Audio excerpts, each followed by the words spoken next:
All right, so welcome back, everyone. For today's deep dive, we're taking a look at the world of food delivery, but with a bit of a twist. We're heading over to the Middle East and North Africa, the MENA region, to see how this, well, a Chinese powerhouse is shaking things up. Yeah, this isn't just, another Western company trying to break in. We're talking about Meituan, basically the Chinese food delivery giant. Wow. And their international arm, Keeta, has decided, hey, we're going to conquer the MENA market. Bold move, for sure. I mean, especially when you think about it, MENA already has some big names in the food delivery game, right? Yeah, yeah, definitely. Talabat, Noon, Kareem, Jahez, they're all battling it out for those hungry customers.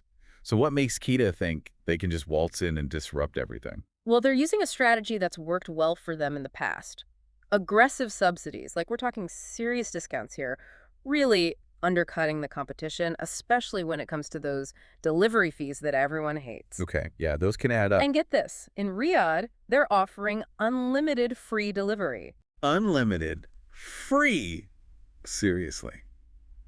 That sounds almost too good to be true. How can they even afford to do that? Well, it's definitely a hit to their profits in the short term. I'd imagine. I mean, some estimates say that they're operating at a loss of, get this, about 20 yuan per order in the Middle East right now. 20 yuan. More than double. Think about that. More than double the average loss per order for these kinds of companies in China. Wow, that's a big gamble. It is. They must be really confident they can snag a big chunk of that market share.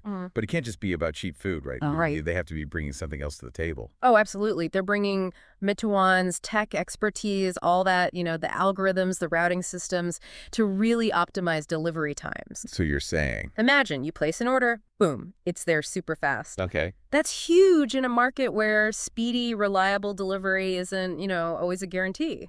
So they're basically promising a better experience overall, even though they're relying on those third-party drivers, just like their competitors. Exactly. And it seems to be working, all these stories about how Keeta's estimated delivery times are way more accurate than the established players. They even offer compensation if your order is late.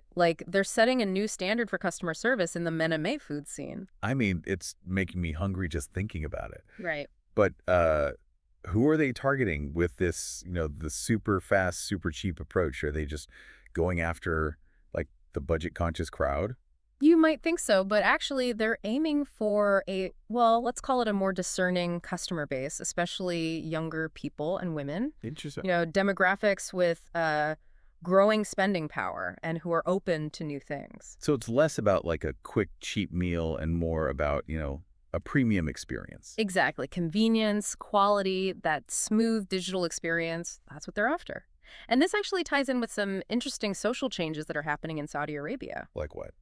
Well, for example, greater female participation in society. It's creating new opportunities for food delivery services. It's like they're riding this wave of social change and catering to this new generation of consumers. Pretty clever, if you ask me.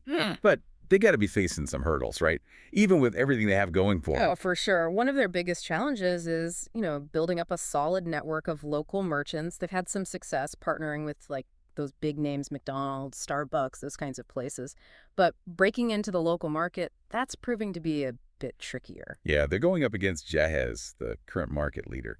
That's a tough one to beat. It is. So how are they trying to do it? Are they offering any special incentives to local businesses or anything like that? Well, they're really playing up their tech advantages. Yeah. How their platform can help businesses reach a wider audience, make their operations smoother, all that. So they're not just saying, hey, come list on our platform. Right, exactly. They're saying, here's how we can actually help your business do better. Exactly. It's more of a partnership approach. But can they really win over those merchants who are already happy with how things are? That's the big question. It's a tough sell, no doubt. Yeah. That's where it gets interesting, right? It does. Well, on that note, we'll dive into those very moves and see if Keeta can really outmaneuver the competition. We'll be right back. So we were talking about how Keeta's trying to, break into that local merchant network in MENA. Yeah. They're going up against some big names like Jahez. Yeah, a real challenge for them. It seems like they're, learning as they go. They're trying to apply what worked for them in Hong Kong, their first international move, but they're realizing that MENA needs a more tailored approach. So what does that actually look like in practice? Well, at first they focus on familiar names, Chinese restaurants, those global chains, just Mm. like they did in Hong Kong. But they're starting to see that to really succeed, they need to win over those local restaurants, the heart and soul of the MENA food scene. Makes sense. But it's easy to say we want to partner with local businesses, but it's a whole other thing to actually make it happen. Yeah. How are they approaching this? Are they offering any special incentives, any kind of unique support? They're really leaning into their tech, They're showing local restaurants how their platform can boost visibility, connect them with a wider customer base, and ultimately streamline their operations. Okay. It's not just, hey, come list on our platform. It's more like, here's how we can help your business thrive. So they're aiming to be more collaborative, a true partner, not just another platform taking their cut. That's interesting, but I have to say, some local restaurants might be hesitant, right? They already have their systems in place, they're comfortable. Why take a risk with Keeta? That's where the data comes in. Keeta's offering data-driven insights, marketing support. Imagine you're a local restaurant owner and you can suddenly see trends, you understand customer preferences, you can even tweak your menu based on real-time feedback. That's pretty powerful stuff. Okay, I get it. It's about giving those local businesses information and tools that they might not have had before. But let's be realistic, it's still a tough sell, right? I mean, they're up against Yahez, who has a strong grip on the market, knows the local tastes, and have all those important relationships already. Can Keeta really compete with that kind of legacy? It's a steep climb, no doubt, but Keeta does have a few things going for them. First, they have the financial backing of Meituan, a tech giant, which means they have the resources to, play the long game. They can afford to take some losses while they build up their presence, refine their strategies. So they're in it for the marathon, not the sprint. Exactly. And they're not afraid to, try new things and adjust. They're constantly tweaking their approach based on data and feedback, which allows them to move fast and react to the market, which is always changing, right? It's like they're running a giant real-time experiment, constantly analyzing, evolving their strategies. That's impressive. But let's shift gears a bit.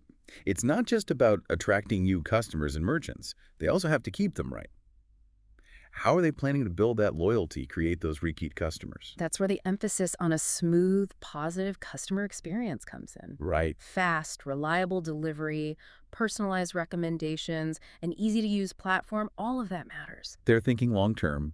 Happy customers tell their friends, they order again, and that brings in even more merchants. It's a cycle. Exactly, a virtuous cycle. But it's not simple to pull off, especially in a market as complex and competitive as MENA. Right. There's so many factors, cultural preferences, logistical challenges, those ever-changing regulations. It's a lot. It really is. It's like watching a high-stakes business thriller in real time. Will Keeta's moves pay off? Will they be able to crack the MENA market? Well, for those answers, we'll have to move on to the final part of our deep dive. But before we do, I want to hear from you, the listener. What are your initial thoughts? Do you think Keeta has what it takes to really shake up the MENA food delivery scene? All right, so we're back and ready for the final part of our deep dive into Keeta's, attempted MENA takeover. We've talked about their pretty aggressive strategies, their reliance on technology, and of course that uphill battle they're facing to win over the local restaurants. But let's take a step back for a moment. What's the bigger picture here? What does this all tell us? Well, it's not just about one company, trying to make it in a new market. It's really a glimpse into how the whole food delivery landscape is changing globally even. We're seeing this shift. I mean, it used to be all about growth, market share, being the biggest. Right. But now it's becoming more about, profitability, building those relationships with customers that last. So it's not enough to just be the big fish anymore. Yeah. You got to be smart, you got to be adaptable, and you really need to focus on giving real value to both, those hungry customers and the restaurants they love. Absolutely. And that's what makes Keeta's strategy so interesting. It's not just about throwing money at the problem, hoping to win by being the cheapest. They're investing in technology, logistics, really trying to get a feel for the MENA market. It's a long game, that's for sure. It's like they're saying, hey, we're here to stay, and we're going to do things right. Yeah. But it does make you wonder, will this approach work in other markets? Yeah. Places with, their own challenges, their own culture. We know they're looking at Southeast Asia, Japan, South Korea, even the UK. So can this aggressive, hands-on style really translate globally? That's the million-dollar question, isn't it? Akita is like a test case in a lot of ways, a test case for the future of the industry. If they can make it in these different markets, well, it could mean a whole new era for food delivery, an era where efficiency, technology, understanding the customer, those are the keys. It's almost like they're writing a new playbook, how to win in the global food delivery game. Exactly. And let's be honest, we all love a good underdog story, right? Oh, of course. But we have to be real too. There's no guarantee they'll succeed. They've got tough competition, cultural differences, and a whole bunch of regulations to deal with. It'll be interesting to see how they handle it all, how they adapt. Yeah, it will. So, as we wrap up our deep dive today, what's the one thing you want our listeners to take away from all this? I think the main takeaway is this. The food delivery industry is changing. The old rules, they don't apply anymore. And companies like Keeta, well, they're the ones leading the charge. It's a dynamic industry, constantly evolving. And the winners, well, they'll be the ones who can innovate, adapt, and build those real connections. Connections with both, the restaurants and the people who are, well, eating the food. Yep. It's a delicious challenge, wouldn't you say? Oh, absolutely. Thanks for joining us on this deep dive into Keeta's MENA adventure. We'll be back soon to explore another exciting corner of the business world. Until then, well, happy ordering, everyone.